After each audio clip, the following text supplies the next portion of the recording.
When it comes to video game franchises that have fallen off, you tend to hear similar answers. Gears of War, Assassin's Creed, some might even point out shooters like Halo or their favourite sports games like FIFA. However, there's one that isn't mentioned so much, and that's Crackdown. The third game in the series, Crackdown 3, came out in early 2019, but it got pretty poor reviews from all around, and therefore was forgotten pretty quickly. This has led so many to forget about the success of the original game that released 12 years prior, a game that received a lot of praise from gamers and critics alike. So that's what we're looking at today. So prepare to track down all 500 agility orbs and grab some popcorn, as we see if Crackdown was really that good.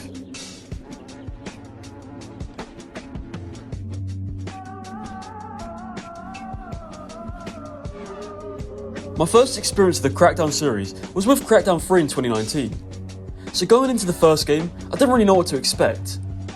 But Crackdown wastes no time in throwing you straight into the action. It's here where you learn the very simple premise of the game. Take out the 3 gangs and their leaders in the 3 sections of the map. As you capture supply points and get close to the location of the game's many boss battles, you'll receive an intel report from the agency telling you where to find said boss and how they impact the world. After you battle your way through waves of enemies, trying to take them out, you'll eventually come up against the boss. But I'll be honest, this is one of the gripes I have with the game, as the boss fights are all essentially the same thing. You go into the area, fight off loads of enemies, you finally reach the boss, you take him out, and then continue. I will say though, it is cool to see how taking out each underboss affects the world, and how it impacts your chances against the final boss. Speaking of the final boss, once you've taken out all the underbosses or mini-bosses in that area, you have the best shot to attempt that boss. However, again, it is quite underwhelming. More so this time, as it's meant to be the boss that caps off the area.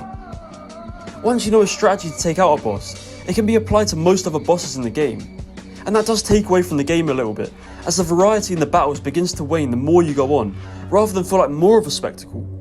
The weapons that you use though are pretty fun and varied. You start off with more ballistic weapons like assault rifles, but quickly find an RPG and a homing missile launcher. There could have been a bit more customization here, but I think for the way this game's trying to work, it fits the game quite nicely, even if the rocket launchers can trivialise the game a little.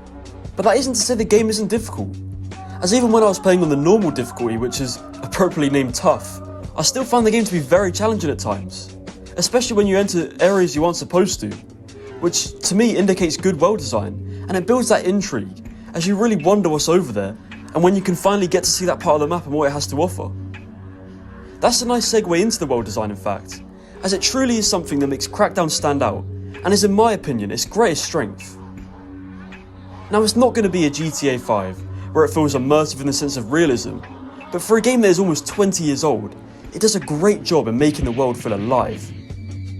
Firstly, as I mentioned before, the bosses have their own areas, and as the map isn't too large and is easily traversable, round every corner it seems like there's stuff happening. Each part of the map feels different as well. For example, we've got the Los Muertos section, which is more of a downtown area, which is in complete contrast to the construction sites seen in the Volk area. And each individual boss has their own charm too, with the casino or the large mansion on the side of the cliff.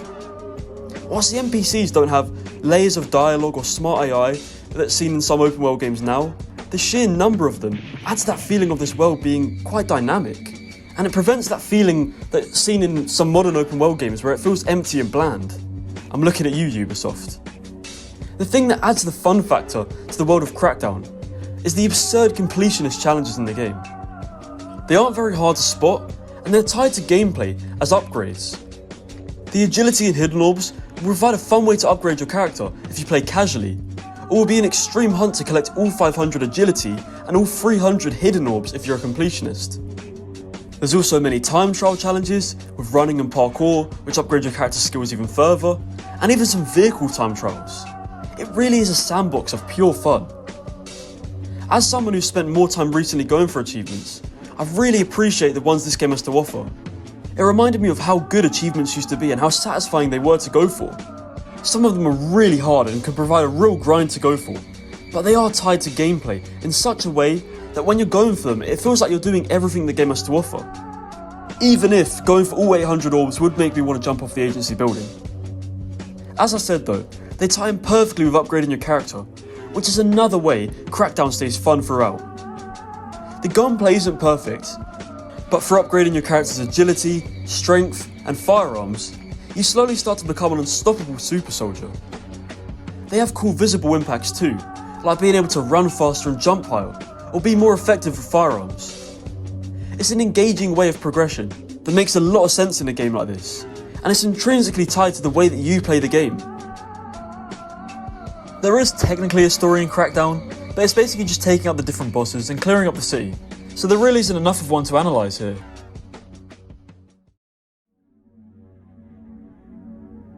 So I think that's pretty much everything. Crackdown is a very simple game when it comes down to it, but I think that's what makes it so fun.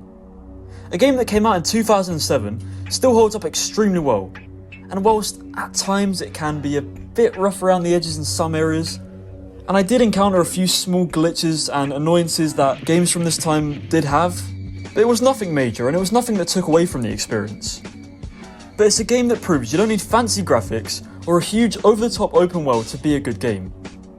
It's for these reasons why I give Crackdown a 74 out of 100 score.